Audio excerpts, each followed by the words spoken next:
So I've been reading a lot of papers published in academic journals. No reason why. It's not like I have a thesis I need to write. And then, this is just an article that I just pulled up. Notice how there's just a single column. That's it. And then I noticed this. Double column articles. I don't even know how they expect me to read this. Can readability fall even more than this? The answer is yes. Triple column articles. Since I'm kind of sick of reading papers for a while, I've decided to procrastinate, and so I'm gonna find out why this is the way it is. And you're coming along for the ride, whether you like it or not. One eternity later.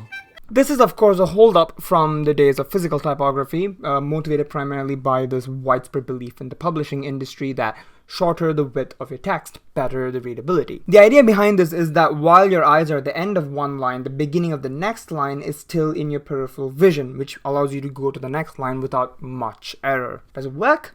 Depends. To start with, there is a kind of optimal number of characters per line you want to aim for, something called line length.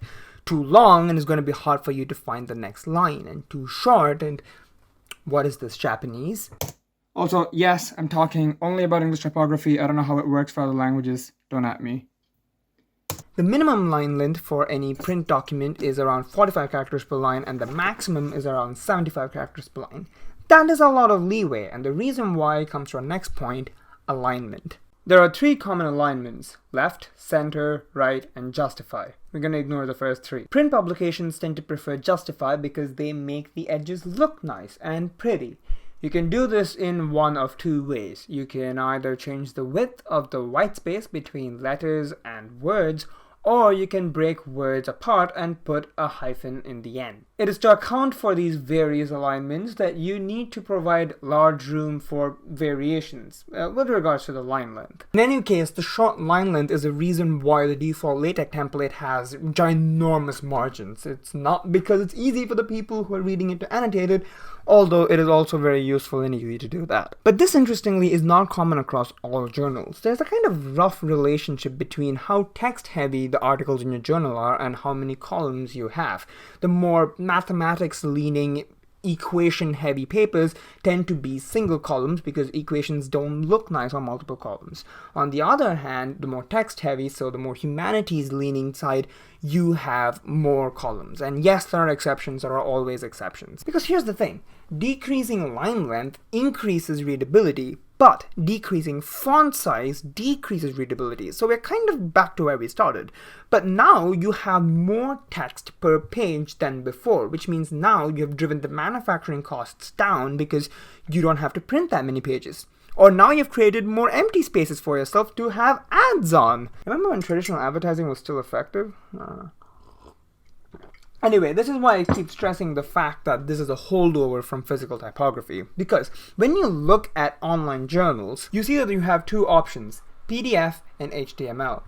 PDF provides basically a view into what it would look like in a physical journal, and that's why it's two columns over here. But HTML would basically give you a single column text that is contained within the article.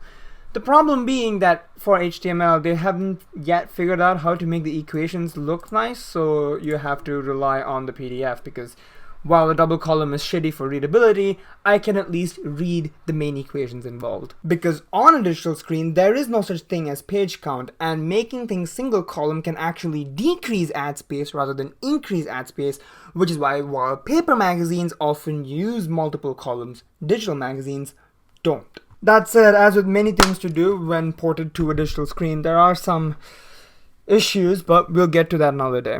In any case, just to answer the title of this video, double columns are a side effect of typographers thinking that shorter line lengths improve readability and ended up destroying readability entirely. So I hope that made sense. I know that it answered my questions.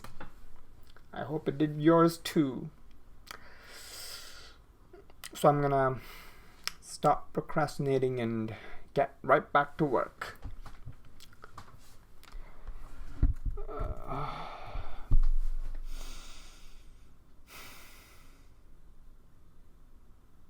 I have no idea what I'm doing.